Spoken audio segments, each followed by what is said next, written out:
Type 69 tank made in China. Type 69 হলো চীনের তৈরি যুদ্ধ ট্যাঙ্ক। এটি T-22 থেকে প্রাপ্ত প্রযুক্তিগুলোর সাথে টাইপ 59-এর বিকাশ ঘটায়। এটি ছিল চীনের তৈরি সর্বপ্রথম স্বতন্ত্রিকভাবে নিজস্ব যুদ্ধক্ষেত্রের ট্যাঙ্ক। এর সাথে নতুন ইঞ্জিন, ব্যালিস্টিক কম্পিউটার এবং লেজার রেঞ্জ ফাইন্ডার যুক্ত করে ট্যাঙ্কটি আধুনিক করা হয়েছিল। এছাড়া 105 মিলিমিটারের রাইফেল বন্দুকের সাথে 79 ভেরিয়েন্ট সংযুক্ত করা ছিল, যা সাধারণত টাইপ 80 ট্যাঙ্কে পাওয়া যায়। চীন সোভিয়েত বিভক্তি হওয়ার পর সোভিয়েত ইউনিয়ন তার নিজস্ব প্রযুক্তিগত দক্ষ কর্মীদেরকে ফিরিয়ে নিয়েছিল। পাশাপাশি চীন অস্ত্রশিল্পকে সমর্থন করার জন্য আরও দূরে সরে গিয়েছিল। এর ফলে চীনের দেশীয় ট্যাঙ্কের বিকাশে উল্লেখযোগ্যভাবে স্থবিরতা দেখা যায়।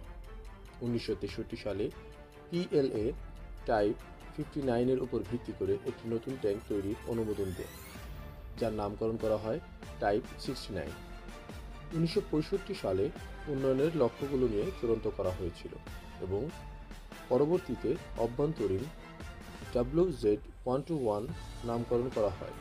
1966 সালে প্রথম প্রোটোটাইপটি বের করা হয়। 1969 সালে চীন সোভিয়েত সীমান্তে সংঘাতের সময় PLA একটি সোভিয়েত T-22 MBT ক্যাপচার করে।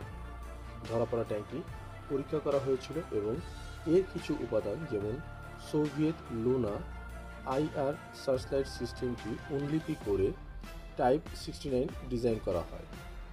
প্রায় এক দশক ধরে হালনাগাদ ডিজাইন করার পর প্রথম স্বদেশীয় উন্নত একটি ট্যাঙ্ক PLA তার বাহিনীতে হস্তান্তর করে।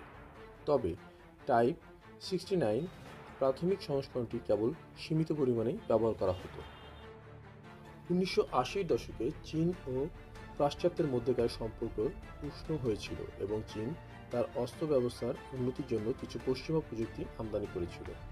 টাইপ 69 পশ্চিমা সিস্টেমগুলো যেমন ব্রিটিশ, মার্কিনী FCS এবং L7-105 মিলি বন্দুকের সাথে আপগ্রেড করা হয়েছিল। নতুন সংস্করণটি টাইপ 79 নামকরণ করা হয়, যা চীনের প্রথম প্রজন্মের ট্যাঙ্কের বিকাশের ইতি ঘটিয়েছিল।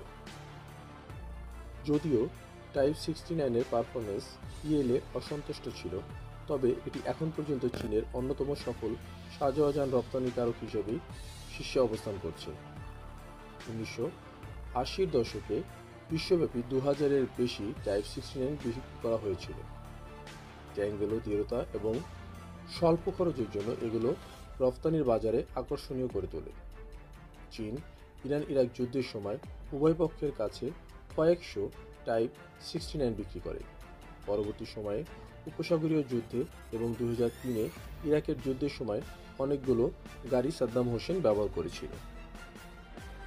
টাইপ 69 ট্যাঙ্ক ব্যবহারকারী দেশের মধ্যে উল্লেখযোগ্য রয়েছে চীন, যা 300-র উপরে ব্যবহার করে।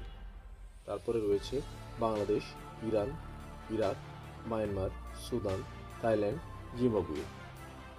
একটি তথ্য মতে বাংলাদেশ টাইপ 69 ট্যাঙ্ক 50 থেকে 58টি ব্যবহার করছে।